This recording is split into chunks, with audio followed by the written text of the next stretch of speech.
So one of my favorite parts of doing this is the lead up where I'm putting my thoughts in order. I like to get ready for what I'm going to say so that I flow and I don't stutter and I don't waste time and I sound kind of like I know what I'm talking about. Whether I do or do not know what I'm talking about, it's nice to sound like I know what I'm about to say next. In the last episode, we left off, I believe, one of the last things I was saying was everyone being so Jesus that they can't even stand next to each other without getting themselves crucified in order to conquer the Roman Empire of the neighboring person.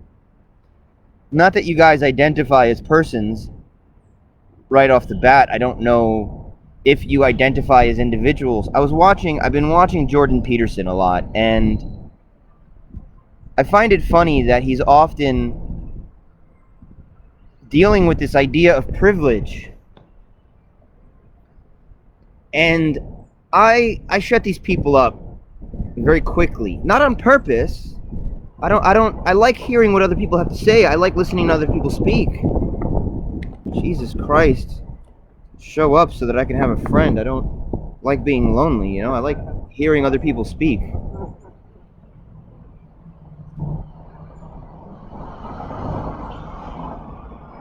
On my way to Occupy Wall Street one day, somebody was talking to me about privilege, and I was like, well, I mean, we have the privilege of the living because the dead don't even get to go to protests.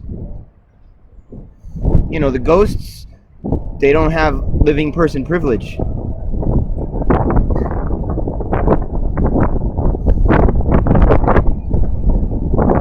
And they stop speaking, you know, like, because the idea of giving up your privilege just for the sake of you having privilege, you know, the idea that privilege is bad only exists because of the glory of the individual. If it wasn't for the glory of the individual, people would be able to acknowledge that groups of people, demographics, have reputations because of a tremendous amount of effort and work. You know, a lot of work went into each specific demographic having their reputation. You know, Vulcans are known for being logical and shunning emotion because of an entire planet's worth of heritage and history. That didn't just happen. But because of the United States of America and the individual can-do spirit, the idea of group reputations was on the outs.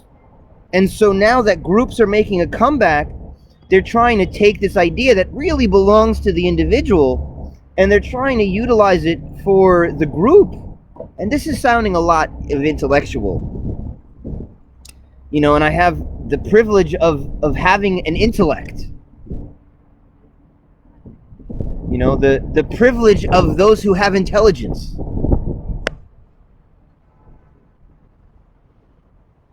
Now, I used to hang out with people that had a higher IQ than me, and people that had a higher IQ than me, they would laugh at me from 2 or 3 years in the future. Because to have a high IQ is to live in a completely different reality. You don't like that? That upsets you? That upsets you? What do you mean? It's a mirror. So you don't like the idea that having a different IQ means that you're perceiving a completely different reality?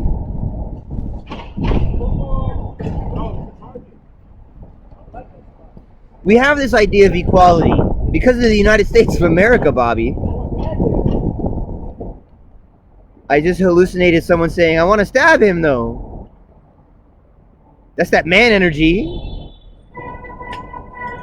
Because I'm so pretty that you would like to penetrate me.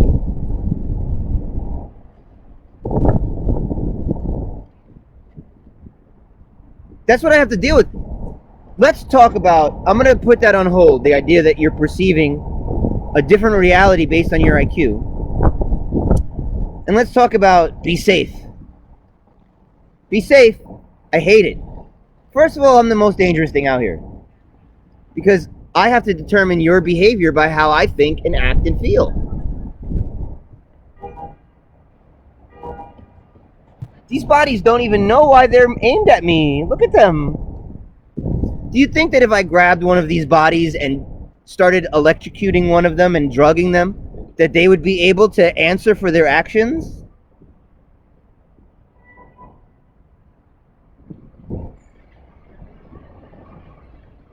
No. Because the individuals are within the realm of equality. So being prejudiced doesn't work on an individual level. But just because being prejudiced doesn't function on an individual level, it doesn't change the fact that liberalism is poison. I mean, it's delicious poison. And if you have a cup of poison, if you have a cup of liberal poison, I'll drink it. Gender equality, racial equality, that's delicious. Give me a cup of liberal poison.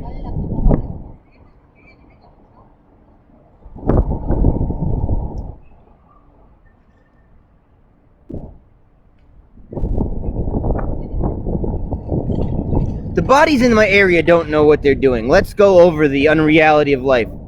Now, while I'm speaking, because I'm loud, I've had bikes of migrant laborers zoom past me in what would be interpreted as an aggressive way if they would be identified as individuals.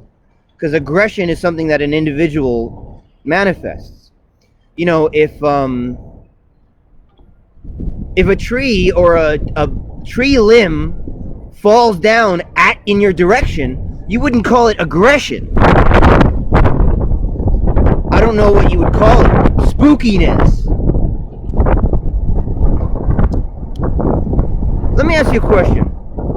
As far as dangerous hoods go, where would you think would be a dangerous hood? Do you think at the corner of Madison and East 24th Street that would be considered a dangerous neighborhood?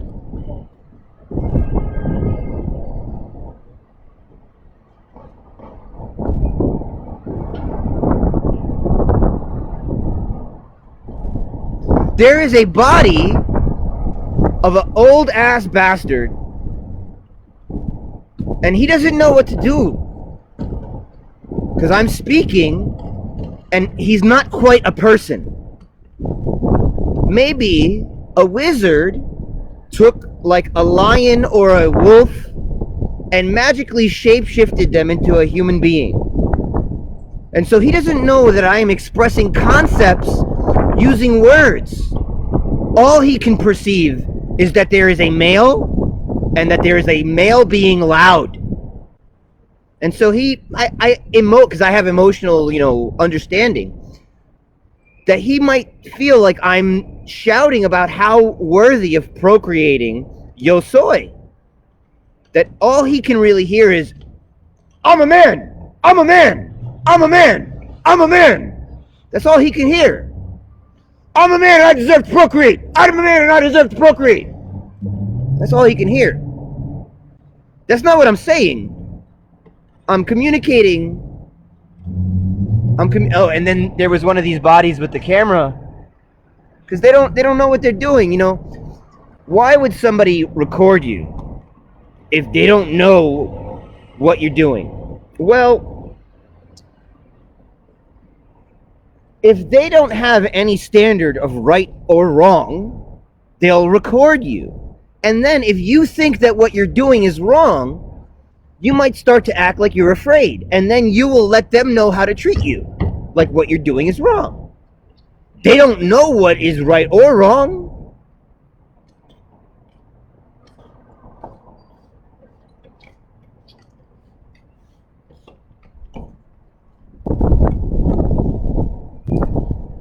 So let's talk about reality. I don't know how these things fit together, actually. Maybe they fit together for you. So let's talk about reality. Recently, I called my dad and I asked him, and this was really upsetting for me. there's this little pin to this pen for this device that I'm using, and I let someone use this device, and they were so fake that they broke it. They broke it. Like, I gave them a little bit of what I care about, and they were so desiring of daddy hands. They so were craving me to angrily take them and grab them up, put my hands on them, that they didn't know what else to do but break this little thing, this little nib on this pen. And so I called my dad and I was like, hey, can you check among my things to find this little pen nib thing? I had an extra one that came with. And I said it was in the record player. The record player was a box that closed. This is the little bit of aggression that they can manifest. This is all that they have. I never know how I'm doing until you manipulate me into being the bad guy of your story, and then all of a sudden, from trusting you, I become the bad guy, and then you scoop me up in some good guy, bad guy clown show. I have no idea what you're talking about. I'm just here to clean it. It's impossible. What they just said is impossible to believe. It's impossible that they don't know what it means to cause someone to feel like they can while out, and then after that they while out, then you get them because they're the bad guy in your story. You have a good day, sir. You take care of yourself, all right? No!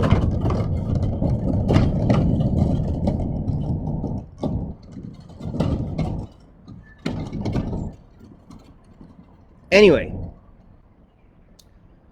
so this character, my dad, he goes, oh, I threw out all that stuff. I threw out a bunch of stuff.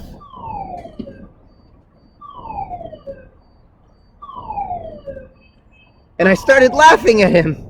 I was like, that's so fake. That isn't real life. I'm sorry.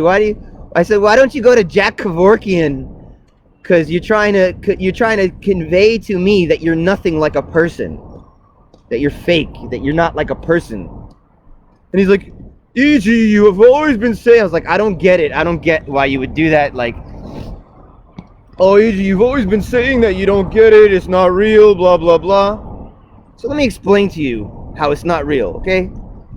You're a Puerto Rican man. You speak Spanish.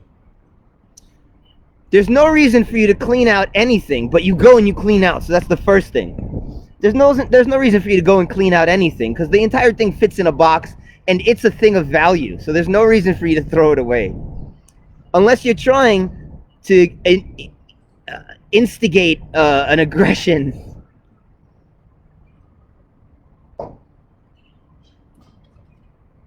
So inside this box that was a record player, there were pins, little things that I found, things that were different than everything else around. And now I know that you don't reason because I'm rhyming, so that you can think that what I'm you can think that what I'm sensing can make, so that what I'm saying can make sense. Because you're confused. Because you're a ruse. You're fake. A Puerto Rican man of any age doesn't open up a record player. First of all, he doesn't throw away a record player that works, that made music, that his son found, that his son kept, that his son kept around. You don't throw away a record player. There's no reason for you to do that. But two, you don't open it and then clean out the inside of it. That doesn't make any sense. Then three, when you open it up and you see a bunch of obviously magical tchotchkes, you don't throw away a little frog pin, like a little coquille pin. You're Puerto Rican. How do you not recognize the value of A pin, and B, a little frog pin? No, you are a fake element in reality, and you are desperately craving to no longer exist. You're screaming in the only way that you can, I'm not real! That's what you're doing, by taking little things of value that anyone that actually would exist, and you're saying, I don't know what that is. I'm tired of being this character, Arnold Roman. I'm not real.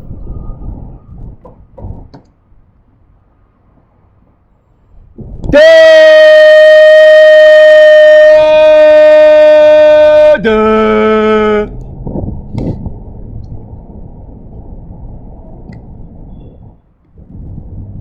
You're not real. Duh. It's 2020 and everyone's constantly taking selfies, but I don't know what you're doing. Duh.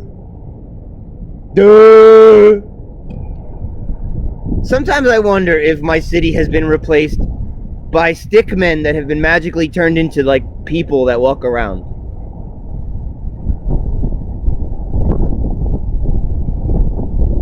Because no one is as stupid as these bodies act.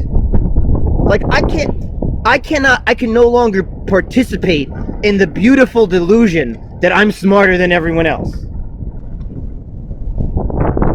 I got my GED, I couldn't even graduate high school. How am I supposed to believe that I figure out anything that y'all don't know? Y'all bodies.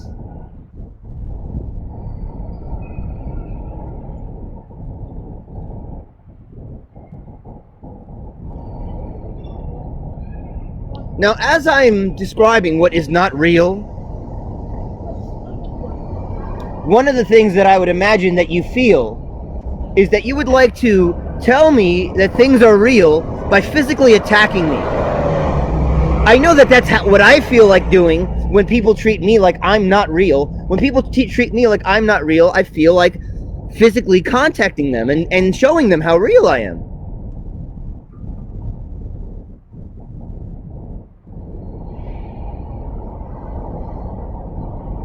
And when people act like they aren't real and I'm not real, I feel like showing them how real I physically am and how real they biologically are by inflicting pain on them. But I don't feel like doing that towards the characters of my parents. No, because they have instigated that feeling so much that I can no longer attribute personal intention towards them. Remember earlier when I said that if you're walking in a forest and tree limbs are like falling at you, you wouldn't call it aggression, because aggression is something that individuals express. So if you're walking through a physical space and the physical space is being aggressive with you, you wouldn't call it being aggressive with you, because that would mean that it's a person, and you can't attribute personhood to a place unless you're a movie critic and you have the magical pieces of paper of a college degree. Then you can talk crazy and people will go, oh, you're being artistic.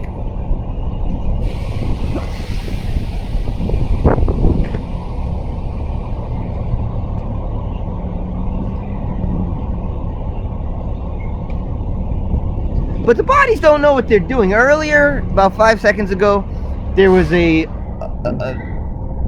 South American family, although they also could have been like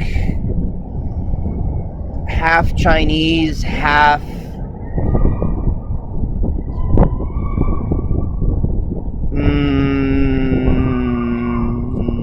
Hispanic. They could have been like half Chinese, 1/4 African, 1/4 Caucasian, and maybe that they would look like they're from South America or Central America. Anyway, this South American family put some coins in this pay to use a bathroom, and they waited outside the thing for like 10 minutes while I was speaking. I forgot that they were there, and I looked over and they were still there waiting for this door to open. They were just so fake. They put the money in and the thing didn't work and they didn't know what to do. They just stood there for like 10 minutes.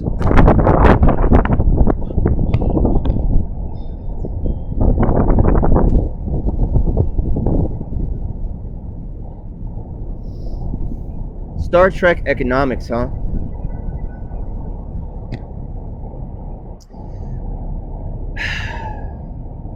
Star Trek economics means that all of the accumulation of culture that came from scarcity no longer have the same foothold in the physical space. That's maybe why whenever they show Earth, they only show San Francisco or one or two private locations, because they have no idea what Earth culture would be like if there wasn't scarcity.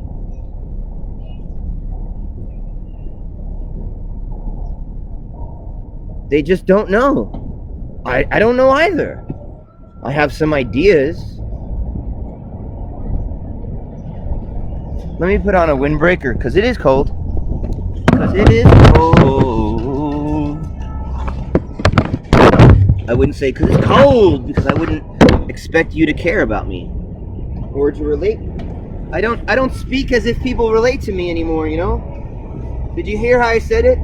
I said it like an autistic person. I said because it is cold.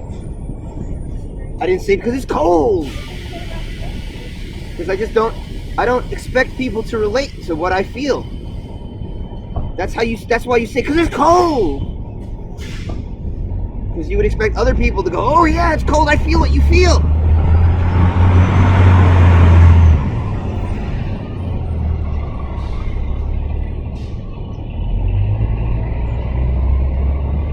Maybe autism isn't autism. Maybe autism is just honesty.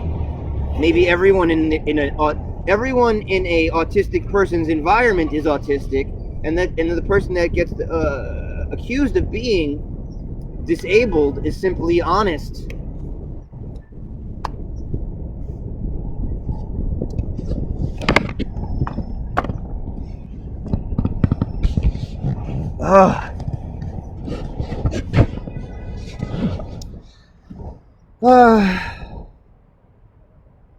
This guy is just staring at me like he exists.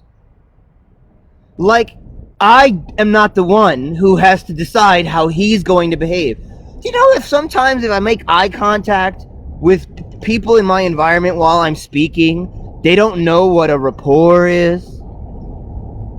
They don't know that when a person is speaking to an audience, that their head will turn and look to see if anyone's listening so that they can establish a rapport with their audience. Like they don't know what that is. Like they're going to take prison culture and they're going to go and reach in and get some prison culture and they're going to throw it at me. Baby, you don't see the beautiful blue sky? You don't notice that you're outside?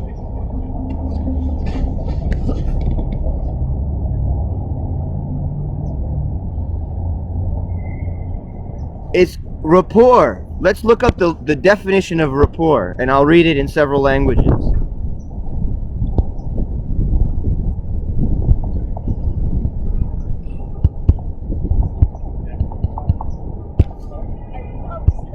Microsoft?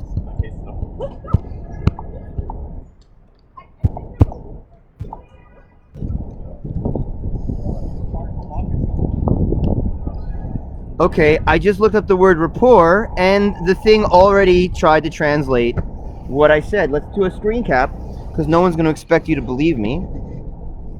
Rapport. A close and harmonious relationship in which the people or groups concerned understand each other's feelings or ideas and communicate well. Rapport. R-A-P-P-O-R-T.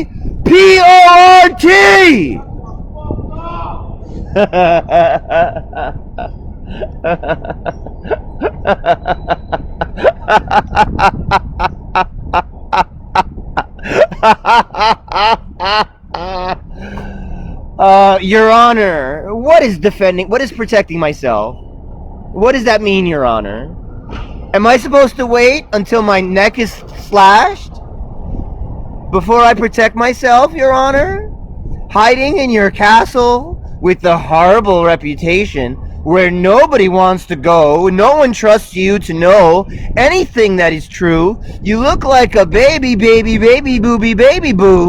with your baby bib and your high chair. No one trusts you and no one wants to tell you anything.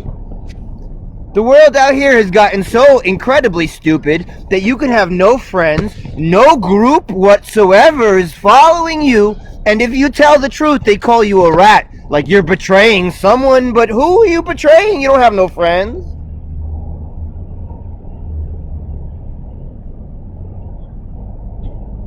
Who are you betraying? You don't have no crew. You know, I heard crew is a fiction. All my friends left. They went to jail. Like jail was college. And then when they got out of jail, they went and they participated in the government subsidized housing, and they went to the government subsidized get your own job, and they just communism. Communism for the criminal, I guess. You know who I need? I need Ray Donovan. That's who I need. I need Ray Donovan. So that I can go to Hollywood. Because the guy just walked by, he looked like Lee Schreiber.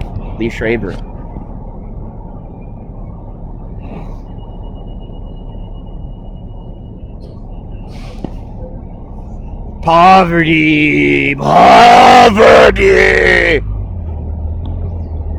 Excuse me, sir. Do you have a supercomputer connected to a worldwide information network in your pocket? I'm just wondering. Could you go to a building and tell them your name, and they'll give you a free supercomputer? Yeah. Yeah.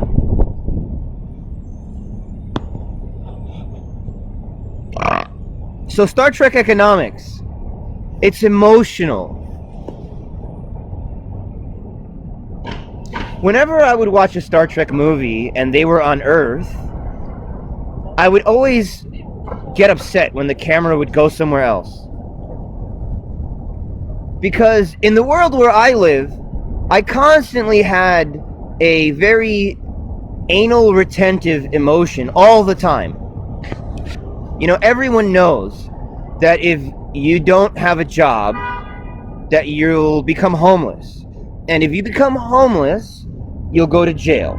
And if you go to jail, you'll get raped in the booty hole. And if you get raped in the booty hole, then God will no longer love you and you will burn in hell for all eternity. Everybody knows this.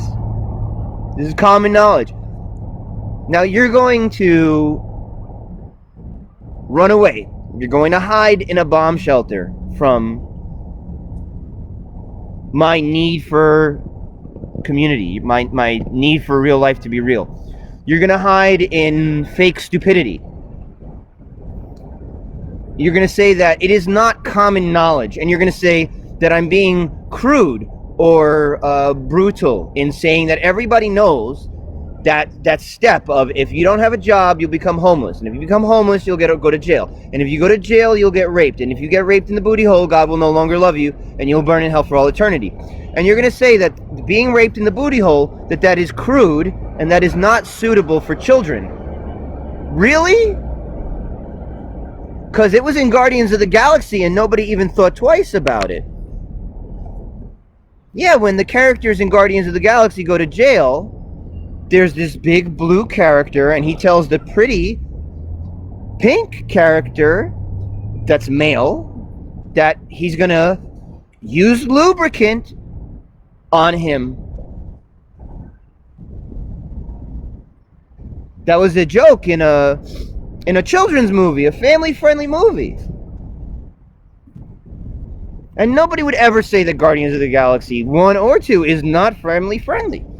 It's a Disney film. Rated PG, I think.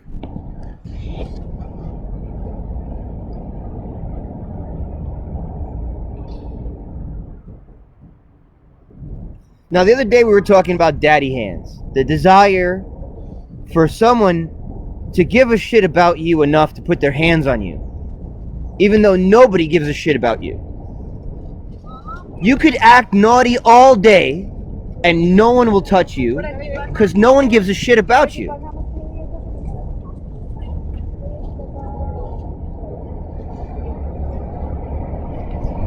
So the question of like, well, why would they treat men so worthless? Why would they be so bad, whoever they is, or it? Why would the system be so naughty to men as to put a rape joke towards men in a PG film, or PG-13, so that men would get so upset at their treatment? Well, because they're hoping for daddy hands. Or it needs male involvement. It needs male involvement.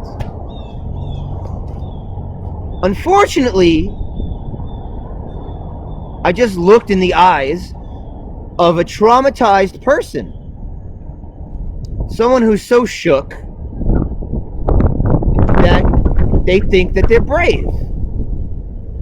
Someone who is so thoroughly tortured that if they saw someone else shrugging off torture, they might be upset. They'd be like, hey, why are you shrugging off torture? I eat shit all day and I'm proud of eating shit. Because,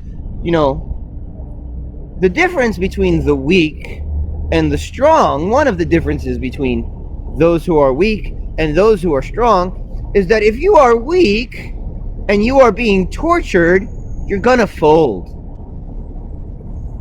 You're going to compromise.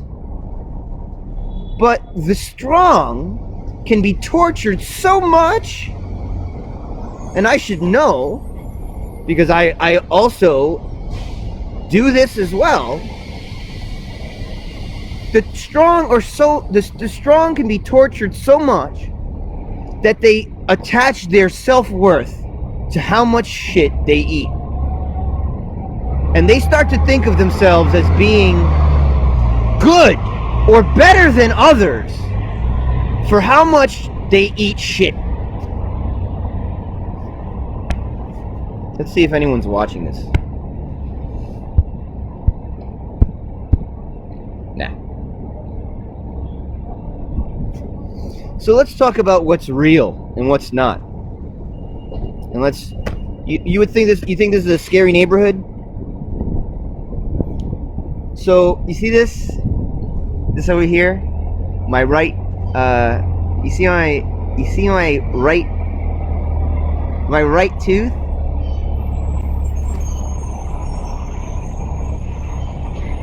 These guys are trying to act like they're not all about me.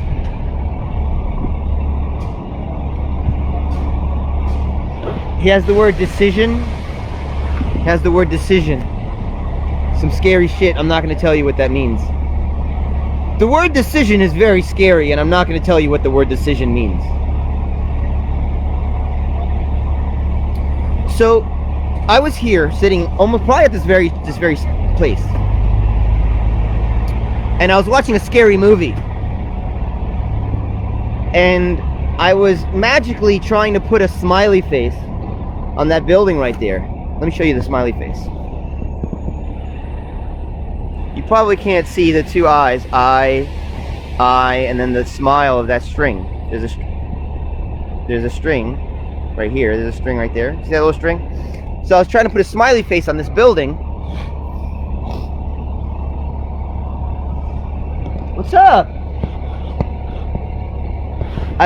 They're expressing things with their face, but there's no way that you're going to get that body to be like, this is what I think, this is what I'm communicating to you. No way. It's not gonna happen.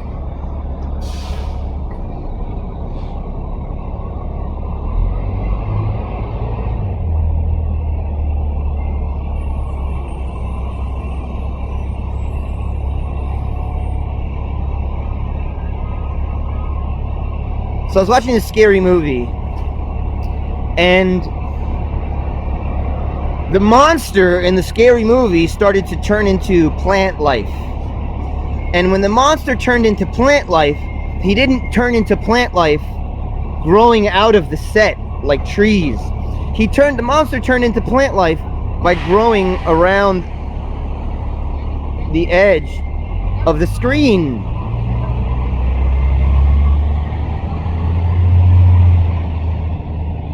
They don't know what to do. They worship the foreman, the job, and the holy paycheck. They're not the same as you. If they put money in, they're gonna stand there if they put money in, they're gonna stand there hoping to intimidate the box. I didn't understand why the family that put money in the machine stood there for 10 minutes. But these two characters are standing there for a long time, like they're going to intimidate this box into working.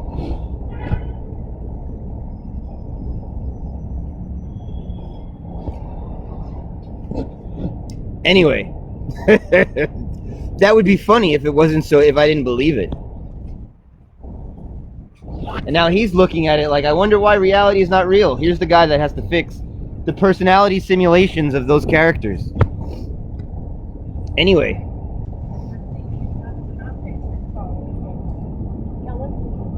So I'm watching this scary movie, and I was incredibly medicated. So I was able to come to conclusions that make sense, but you wouldn't come to those conclusions because they're very long conclusions. Now, if a monster in a movie is growing in a letterbox shape, how does he know to grow in a letterbox shape? Does he know that he's in a movie? If the monster's growing at the edge of the screen, how is he growing in a shape of a screen? Does he know that he's in a movie? And if the monster knows that he's in a movie, is he going to be able to get out of the movie? So I was scared. But that's crazy. That's not what we call sane.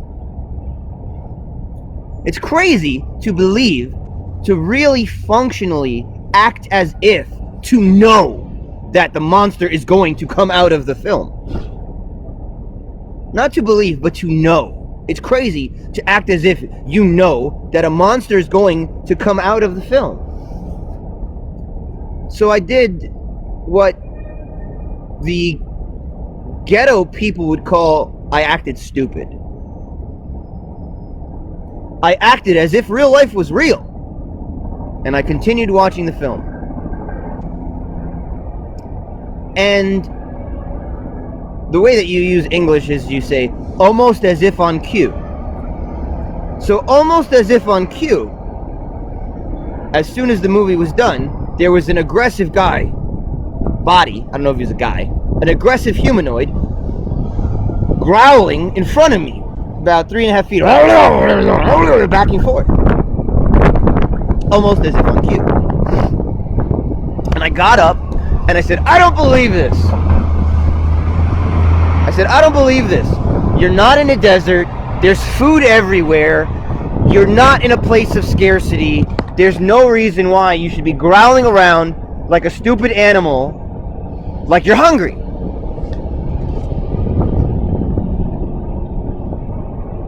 We're not in the middle of a desert, okay? Now she's laughing at me because there's a way that I'm starving. What? The individual bodies are like, duh, I don't know what you're talking about. So there's a way that I'm starving. And there's a lot around me of what I would like to satiate my hunger. So that if I were to eat, to satiate my hunger, the same way I make sure that I eat, that I shouldn't be complaining. So immediately, as soon as I said that, that there's food everywhere, there's no reason for you to be walking around growling like you're in the middle of a desert, or there's a famine. There's none of that.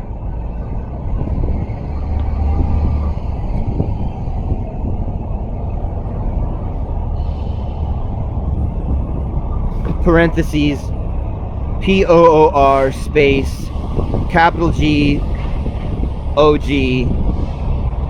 Really? GOG? Poor GOG? No. Parentheses, POOR space capital G OD. Close parentheses.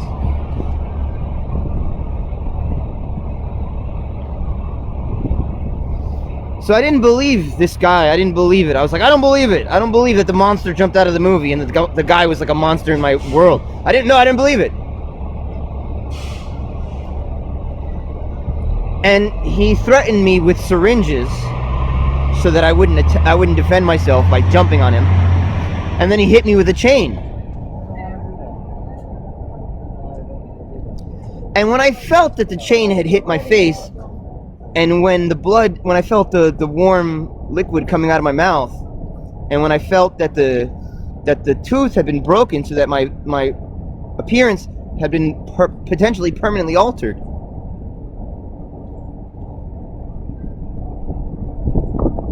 Although we went back, I went to this thing that wasn't a dentist, and they put a piece of glass in my face so that I could bite down on it and break the thing. Because dentists aren't real. As it turns out, dentists are not a thing. They're not a thing. You thought the dentists were a thing, but they're not. Because if anybody was going to put something in your... Let's wrap this up. If anyone was going to put something in your face, here, it would be either plastic or gold. So that way it could bend and not break your tooth or break itself.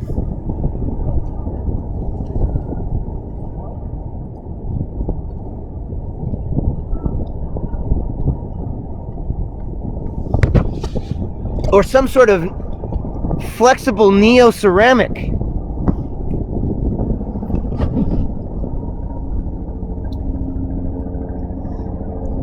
So when the guy, although I don't know if he was a guy, I don't know if he was a personality or whatever. I think he did speak, so let's call him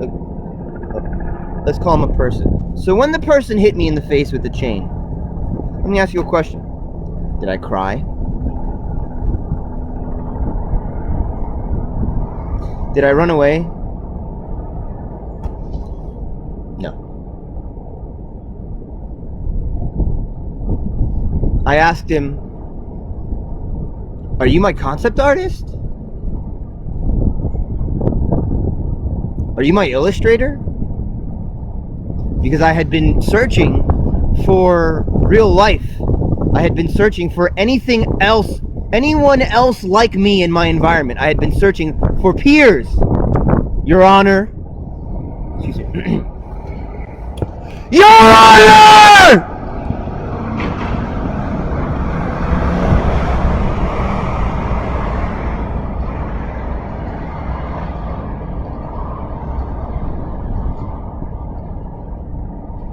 Was I scared? I don't know. People ask me, "How are you?" And I go, "I don't know." I'm not allowed to feel. If I feel, although that's why I call myself emotionally dead. If I feel, then I will feel like killing you. That's what you do with my ability to feel how you feel. My empathy. You take my empathy and you defecate your desire to die on my empathy. And it took me decades to identify with who Yahweh, not the World Health Organization,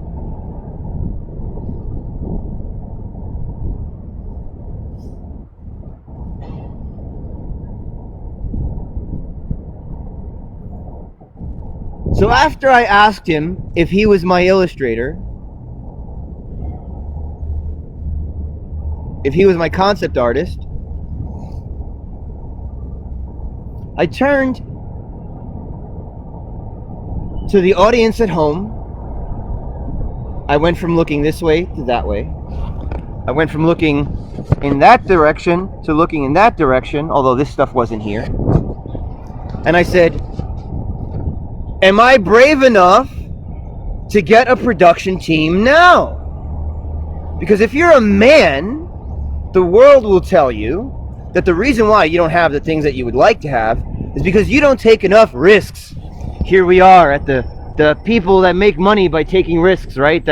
They risk their money all the time. They risk their money. That's why they have money, because they're risk takers.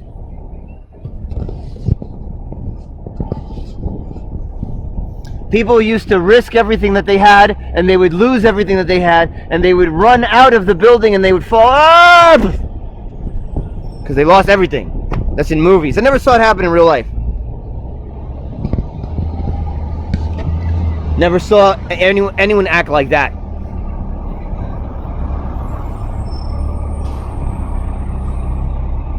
specifically. So I turned to the audience at home and I said, after the guy hit me in the face with the chain and I was unfazed, I said, am I brave enough to get a production team now? And he ran down East 24th Street with the chain. He ran away. So since real life wasn't real,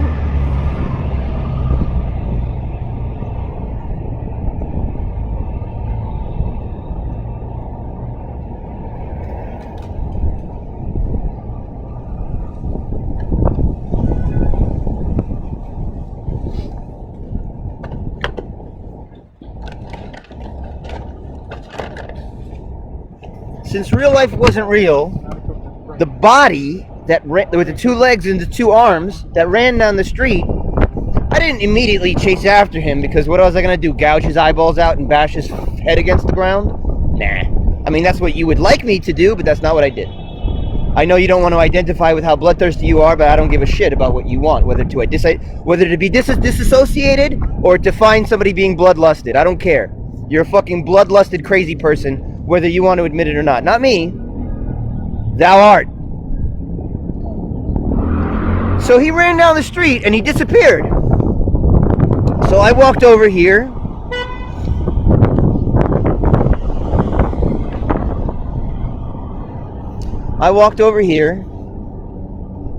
And I went into this